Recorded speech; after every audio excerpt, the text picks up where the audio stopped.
Welcome back to the Positive Side Podcast. Glad you're tuning in. The host, Jeremy Todd. A lot of exciting things going on, but let's get back to the original Positive Side Podcast, can we? I mean, it's about being raw. It's about being authentic. It's about being real.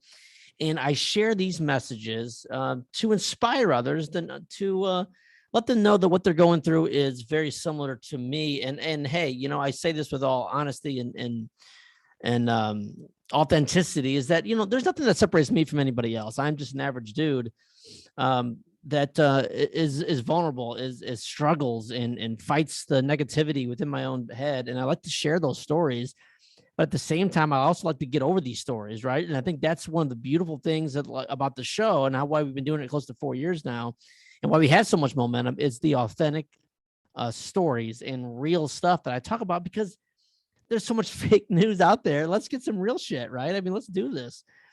If you haven't heard the message, well, today we're going to talk about imposter syndrome. I mentioned this yesterday, or not yesterday, on Wednesday, with my boy Jerry Tusel. Now, Jerry, I've had problems putting that up on iTunes. It'll be up there. By the time you hear this, you'll hear it on iTunes as well.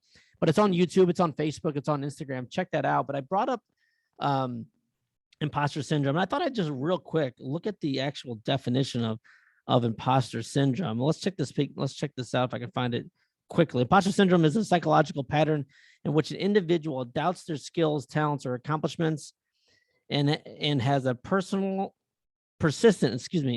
internalized, click the next button, a fear of being exposed as a fraud. Despite external evidence of their competence, those experiencing this phenomenon remain convinced that they are frauds and do not deserve all that they have achieved. Individuals imposterism incorrectly attribute their success to luck, or interpret it as a result of deceiving others into thinking they are more intelligent than they perceive themselves to be. That is like, as I read that, it's like, holy shit, that is exactly me. I battle with imposter syndrome. Now, when I say that, I appreciate people reaching out to me, because I had a few buddies reach out and say, hey, bro, I heard, man, you're not an imposter. Even Jerry like texted me the next day. It is an imposter. You're not an imposter. You are successful. But maybe that's what drives me. Maybe that's what keeps me going and keeps me pushing, is this imposter syndrome. Everything that I've accomplished in my entire life, I don't think I deserve it. And I think I am a fraud. And I say that, like, not trying to be like a jerk or like rude or mean to myself. I'm just being like authentic about how I truly feel. I feel like I have lucked out.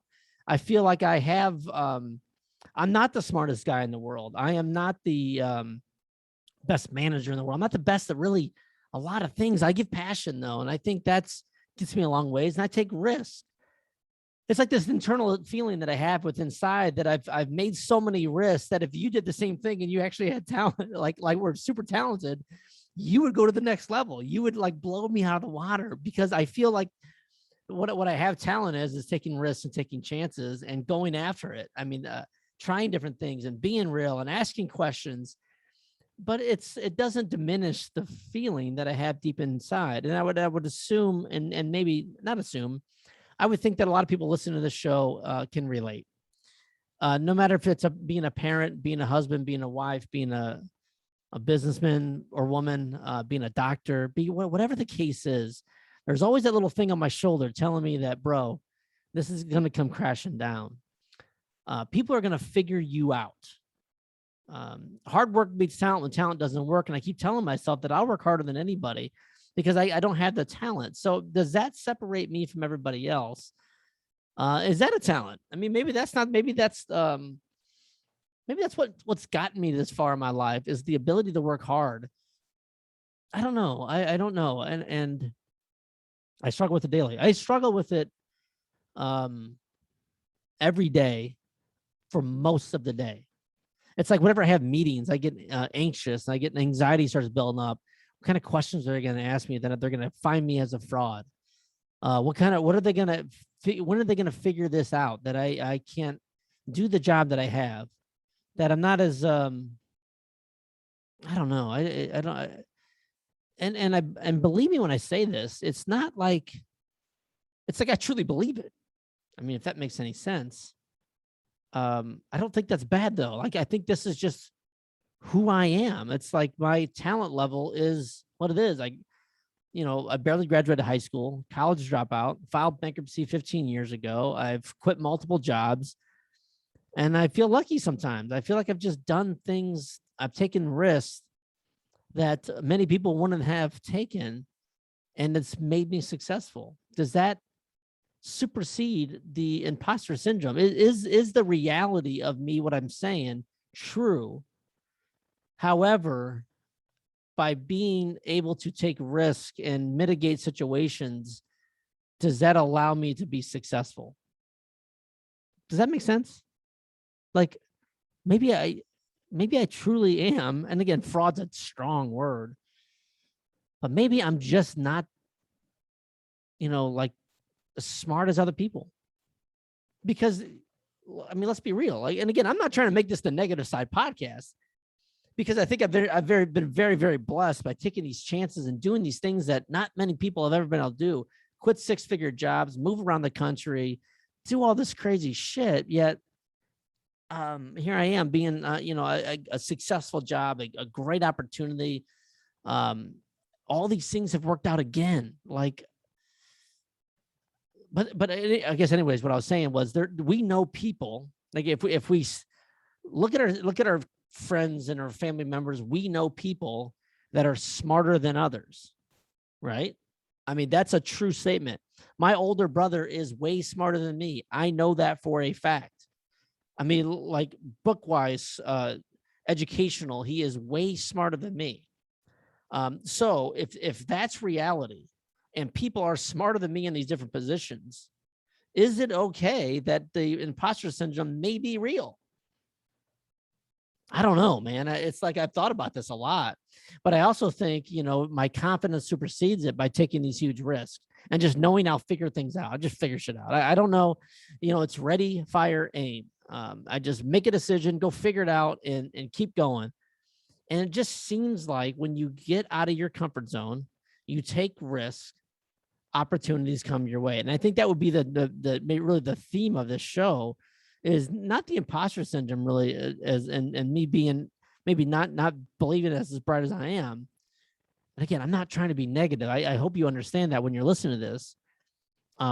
Book smarts lost me years and years ago. I got street smarts. I got those. I mean, there's no question about that. But when we get in like big meetings about numbers and stuff, I'm like, I have no clue what is going on. And I'm sure that may be a little harsh. I mean, I'm sure I got a good idea of some things. I mean, I'm okay, Jeremy. You're not as bad as what you're portraying here. But I just feel like, maybe the imposter syndrome is a reality. However, no matter who you are, by taking risks and working harder than anybody else, you can overcome your lack of, for me, education, my lack of skill set, because I'll work harder than anybody. I'll be authentic. I'll ask questions. I'll swallow my ego when I don't know stuff, and I just ask no matter how dumb it is. And that may be the secret sauce for many successful people, that I just take risks that no one else would. And I think that would be a lesson for everybody out there, if you take me in consideration. Like, I don't think I'm brilliant or super smart or anything like that. That's far from me. I'm a little bit of a dope. I'm goofy. I'm funny, and I talk a lot of smack. But at the same time, I've taken risks that most people wouldn't. So I think that's a lesson. I think that's a lesson deep down inside of this random ass podcast about imposter syndrome is, take risk. Get out of your comfort zone. You may be the smartest person in the world, but no one knows about you because you've been so held back by your lack of beliefs of taking risk or something along those lines. And I think today's, I always say today's the day. And man, oh man, it's October, what is it, 24th? We got 2 months to the end of the year, and then, man, another year. And then we look back. What have I done? Am I in the exact same spot I was last year?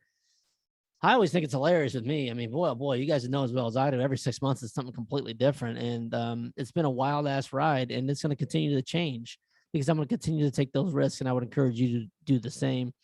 I'd hate to end up on my deathbed thinking to myself, damn, I wish I would have And you don't have to worry about that because you can take risks. You can take risks tomorrow. You can take risks November 20 or October 24th. You can say by November 1st, I'm going to take that big jump.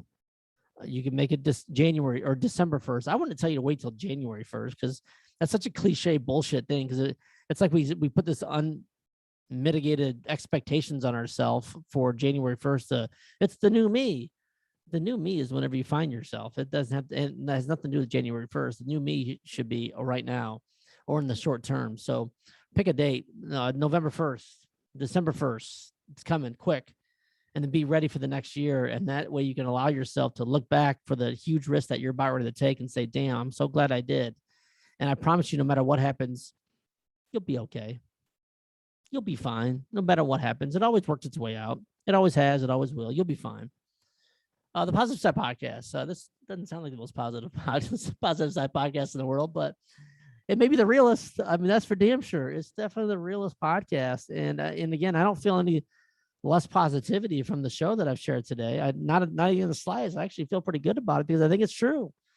I just think I take these risks. I don't sit on the sidelines. I don't watch people go by. And I've trusted the universe or God or whoever you believe is going to be there with you. And things have just worked out. I don't know what to tell you, but if I can tell you one thing, if you don't ever try, nothing's ever going to work out. Shoot me those emails. Let me know what you think. Jeremy@jeremytodd.com. Find us on Facebook. Find us on Instagram. Subscribe to YouTube. We almost have 220 subscribers. Oh my God. Blowing up. Can't believe how big this podcast is getting. It's getting bigger and bigger and bigger, but I love these episodes more and more. It's like, I don't know, the guests and the conversation we're having are getting better and better and better. I'm actually truly booked until December for the show, which is cool. But check it out, the Positive Side Podcast, which I'm glad you're tuning in. I appreciate the support. Mad love. You've got greatness within. Like always, this is the Positive Side.